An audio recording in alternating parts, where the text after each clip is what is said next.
What's up, y'all? Welcome back to my channel. It's Nefertiti, and I'm back with another video. Just something new on YouTube where I let people tell their story, and not just tell their story, but tell them how they overcome and what, how far they've come. And some people have been through really tough obstacles, but they didn't allow their tough obstacles to stop them from living. I just want y'all to know there's so many different stories out there, so many different people who've been through things, so you don't have to give up when it's tough. So I just wanna I'm gonna call my friend. Oh, actually, I do gotta call my face. Okay, I'm gonna call my friend, and he's actually paralyzed from the neck down. So I can't go to where he's at. He's at a nursing home. I was gonna try to go there, but I'm not allowed to go there right now. So I'm just gonna call him. I'm gonna just let y'all hear him and tell his story and just have it, just listen to it. It's kind of like a little podcast and just, see how this goes. So I'm about to call him right now and just see how it goes. And I hope that you guys can get something from this. You learn something from this. Hello? Oh, wait, hold on. I can't really hear you. Let me turn this up. Okay. Okay, hey. So, I got my camera on my phone, so I'm just going to let you talk. They don't have to see you or nothing like that. I'm just going to let them hear, the audio. But, yeah, so you can, however you want to start off or whatever, you can do your thing. I don't know. You got somewhere where you want me to jump off? Okay, so, you can actually start where you want to start at. You can start at, what you do now, about your music, if you want to talk about your music, or you want to talk about some things you've overcome in your life. You can start wherever you want to start at. Well, they call me Easy Desert 412. I'm from East Pittsburgh, Pennsylvania. Born and raised pretty much my whole life. I jumped around to a couple different locations. Before I got old enough to, get out on my own. When I finally got out on my own, I was living in Jeanette for a while. That's where I actually broke my neck. So you said you broke your neck in Jeanette? Yes. Okay. And do you want to talk about, how that went about, or? We could go into it. So I broke my neck June 17, 2012. Okay. On Father's Day. And, I was going to pick up my daughter on Father's Day. And when I got to the location, I could tell that, there was a lot of family on the porch related to my daughter's mom and whatnot, and I didn't really get along with a lot of them. So I was uneasy about the situation, but, the goal was to see my daughter, so, I went up to the steps and, somebody handed me my daughter, and I'm holding her for a little bit, and then I'm like, you want to go to daddy's?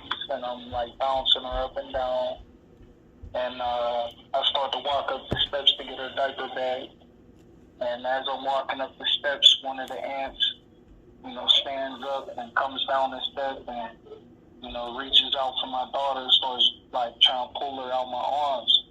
I'm like, what in the world's going on? She's like, you're not taking her nowhere. Your baby mom told us you're not allowed to take her nowhere. And I'm like, oh, she just called me, so I'm about to reach in my pocket and grab the phone so I can call and see what's going on with that. At the same time, I'm letting go of my daughter, and the lady go to take a step back and trip on a step. When she tripped on the step, she fell on her butt because she had my daughter. So I go to reach for my daughter, oh, you just fell with my daughter. And as I'm reaching, for my daughter, one of the guys, the orange daughter's boyfriend, he stands up and throws his forearm in my chest.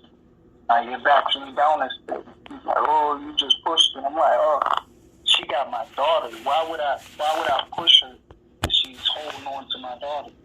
So I told him, I said, don't put your hands on me. And I told him, like, I was serious, like, don't put your hands on me. I went to reach for my daughter again, and he did the exact same thing, so I stole him. When I hit him in his jaw, hold on one second. he So, stumbled back. if y'all didn't hear him, he said when the guy tried to fight him, he punched him. He stole him. That means punch. Go ahead. Oh, my fault. Yeah. So he stumbled back, and he kind of hit the chair that he was sitting in, but like it was like bouncing off the ropes whenever he came right back, and I was still standing on the steps, you know. So he basically tried to tackle me, but he tried to tackle with the upper half of my body. My hip hit the banister, and we went over. You said your head hit the banister, and then what? We went over. You went over. Okay. No, my hip hit the banister. Your hip hit the banister. So Okay. So when my hip hit the banister, I got off balance and we went over, and I hit the gas meter. I hit the gas meter with my neck. As soon as I hit it, I was instantly paralyzed. Like I felt a sharp wave go through my body, and when we hit the ground, he landed on top of me and knocked the wind out of me. But I was struggling to breathe all around, not just because the wind was knocked out of me, but my diaphragm had also been affected by severing my spinal cord. And so I was having a hard time, and he was on top, just punching me in my face. And I think it was like 2 times he punched me before I started headbutting his fist back, because you're not just going to punch on me. And so I started doing that. But then like 2 other people ran off the porch and started kicking me in my rib cage while I was underneath him. You know, getting punched in the face. So I was actually, you know, I had went up to the location with a couple people, and they're the ones that came over and got these people away from me and was trying to like basically get me out of the location because it was real hot. Wait, hold on. Someone to stop you. So you were saying like people came whenever after like while you were laying there, your friends came over to help you, right? Right. Okay. So they had came over and basically pushed them all away from me, and you know they were trying to get me out of the area because you know the police were coming because of the altercation. But that's whenever everybody realized how hurt I was, because my one friend lifted up my arm and she's like, "Come on, bro, let's go. Like, come on, bro, we gotta get you out of here." And like I didn't feel her grab my hand. And then when she let go, I watched that thing fall to the earth lifeless. Wow. So, and this happened in 2012. Yeah. So, how do you feel about all that now? Like, where have you come? Like, how far have you come since that happened? Well, to realize how far I've come, you gotta understand what I went through. Not only did those things happen, but because of breaking my neck, I was put on life support. I was given a feeding tube. I couldn't talk. I couldn't breathe on my own, and I couldn't swallow. Oh my goodness. They put a hole in my neck, and I had 5 reconstructive surgeries to rebuild my neck. Wow. And so he said he had 5 reconstructive surgeries to rebuild his neck. That's crazy. Yeah, 32 staples, titanium, bolts, screws, all that. You know, and I went from that to like trying to recover. At that moment, I tried to recover for like a couple months, and then I fell into a big depression.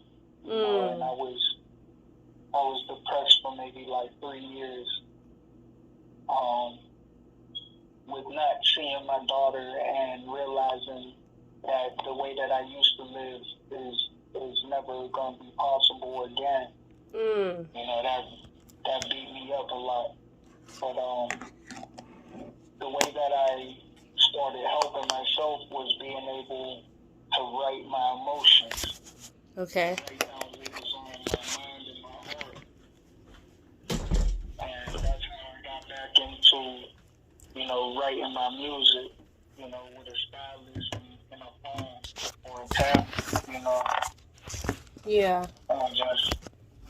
Just putting all that pent up everything down on paper and just, you know, then it started to really gain momentum with people that were in my inner circle, you know, them telling me this is why I'm still here, you know, that I had a gift, and, you know, it started to show, you know, in 2017 when I started, you know, actually recording again.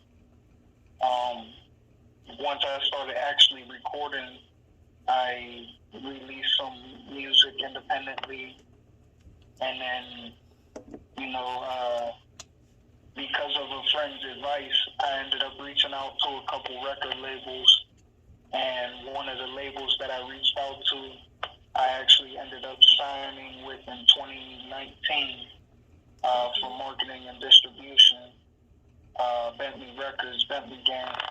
Bentley Records. Yeah, Bentley Records, Bentley Gang. Now let me ask you. I want to stop you real quick because you were saying how, like, when you start doing music, you know, you kind of like, you wanted to, like, you know, basically like someone to hear your voice. So, like, do you feel like the music pushed you to, like, keep going? Do you think it's inspired you to keep going in your life? Oh, yeah, it helped me realize that not everything about me has changed. I know that's right. Because I've been, you know, my mind is still here, you know. Exactly. And I've been making music pretty much my whole life. You know, I started writing lyrics whenever I was 12. So having the opportunity and the ability to get back at it really made me feel as though not everything was lost, and I still have an opportunity to do something that could potentially be big or help somebody. Yeah, I think so. I'm in, like I said before, you know, we spoke before. I'm very inspired by you, like, for real, because like I said before, some people do get discouraged and they feel like their life is over because they can't do what they used to do. But you just are showing that just because I'm in the predicament that I'm in does not mean that you can stop me. And your mind is the most powerful thing, no matter what, you know? So, like, I just think it's very inspiring that you keep on going, you keep on pushing to show people, like, you don't have to stop just because something in your life, a tragedy happened in your life. If you're still here, you still have a purpose. Right. And I try and embrace it. Because during that whole depression, you know, people told me that it went in one ear and out the other. Yeah. I was so hurt, like I was just hurt. You know, I was physically and mentally hurt, and it didn't matter. You know. Yeah. But then after so many years of just not having anything, not wanting to do anything, not wanting to even eat, like, it got old, and I just didn't want my life to be like that no more. Yeah. Well, hey, you had to, you know what? Sometimes, I don't know if people realize it, but sometimes when you do go through depression or you go through a down part in your life, it kind of pushes you to go harder. It kind of makes you, I'm not glad that you went through depression. I'm just glad you got fed up with being like that and you decided to keep pushing forward. Right.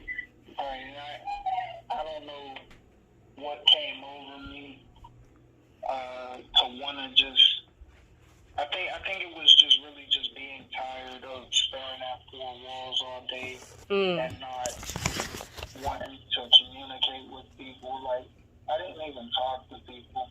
Like, they would talk to me, and they'd wonder why I wouldn't talk to them or why I wouldn't eat and things like that. But like, it's apparent. Like, look at me. It's how I felt. Right. You know. But then, you know, when I started writing things down, I think that's when people really started to understand what my mind was going through while I'm trying to heal mentally from right. the events in 2012, you know? Wow. Yeah. Yeah, it's easier for us to say, hey, you know, lift your head up, be cool, and everything's gonna be okay. But it's another thing whenever you're actually in a predicament where you feel hopeless or like helpless or like you can't do everything you used to do. And I just I love you telling your story because I want people to realize how blessed they have it, you know, like how blessed you are. There's some people who didn't wake up today. There's some people who can't even go see outside. There's some people who can't, you know, we take things for granted because we're always complaining about what we don't have and what, you know what I mean? And it's just like, look at somebody who had everything he could have and then you lost the things that you wanted to do, but you still push forward to still do things like, you know, your purpose. I feel like, you know, music's a part of your purpose. And that's what we're here for, is to serve a purpose. So I just feel like it didn't stop you. You know what I'm saying? It may have slowed you down for the moment. It didn't stop you. Right. And, you know, that's why, you know, my logo, my brand, my slogan, hashtag persevere, is so personal because I feel any walk of life can embrace that because everybody's going to run into a hard time. But it's not what you face. It's how you handle what you face. I know that's right. Wait, say that one more time. It's not what? It's not what you face. It's how you handle what you face. Exactly. So that goes to show y'all, it's not always about what you're going through in your life. Sometimes it's about your perspective and how you change your perspective, and you know, just not giving up just because it got a little bit tougher. Yeah, I like that. Exactly.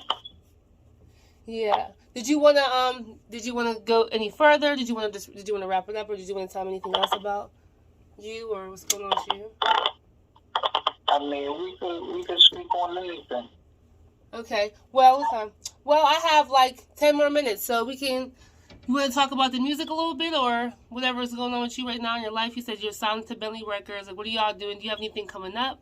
Like a project? You working on anything? I actually am working on an album right now. Okay. I'm anticipating going into my 3rd year with Bentley Records in less than a week. Okay. So I don't know, like, all the information on, you know, what we're going to do this year here in a little bit. And I've just been building and preparing. Like this year, 2021, I've released Strictly Blazing, produced by Blaze Bundles. That's an EP, 4 tracks. I've released The Scenes Remix, AOKD, featuring myself, Easy Does It 412. I was really excited about that. He's a Chicago artist. Wait, who is it again? AOKD. AOKD? Yeah. Okay, you say he's from Chicago? Yes. Okay. And you said you just did a song with him? Or you did a song with him? Yeah, he just featured me on The Scenes Remix. Okay. And that's out already? We can listen to that? Oh yeah, yep. It's on Spotify, iTunes, iHeartRadio, Deezer, Tidal. People can actually go to my website, easydoesit412.com, and all my links are on the website. Guys, I will have his website in the description below. So make sure you guys go in the description below, and I'll make sure his website's on there. That way you guys can get in contact with his music that he's doing now, and whatever is going on with him, you guys can keep up with him and follow him. And do you want me to put, like, your social media on here too, like Facebook? You can do that. That's okay. Okay, yeah. So I'm definitely going to make sure I have your website for them. And Yeah, so y'all, we have. He said he's on his third year, going on his third year being with Bentley Records. So he still has some stuff in store. We have to just see, we have to stay in tune with him to see what's going on, and stay in touch. And I really hope that this encouraged y'all. Hope this helped y'all, because all I know is it just makes me be grateful, and it helps me want to push, because it's like there's really no excuse if you can keep going. If nothing's stopping you, it depends. Some people, maybe you can't do nothing at all, but if you still have your mind, you can still do something. So I think this story was a great one. I hope you guys learned something. You can talk, you can say whatever you want to say. Talk to them. Just make sure y'all keep showing love to the channel. Then come pay me a visit, search me up, check out some of the music. And I'm just grateful for the opportunity to be able to share my story, and hopefully I inspire, and I just want, people to just keep persevering. Thank you. Dang.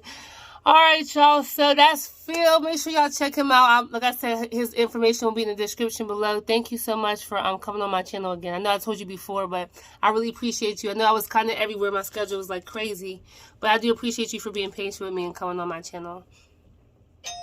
Of course, anytime, and I appreciate it. All right. You have a great day. All right, you too. Thank you. Come on, brother.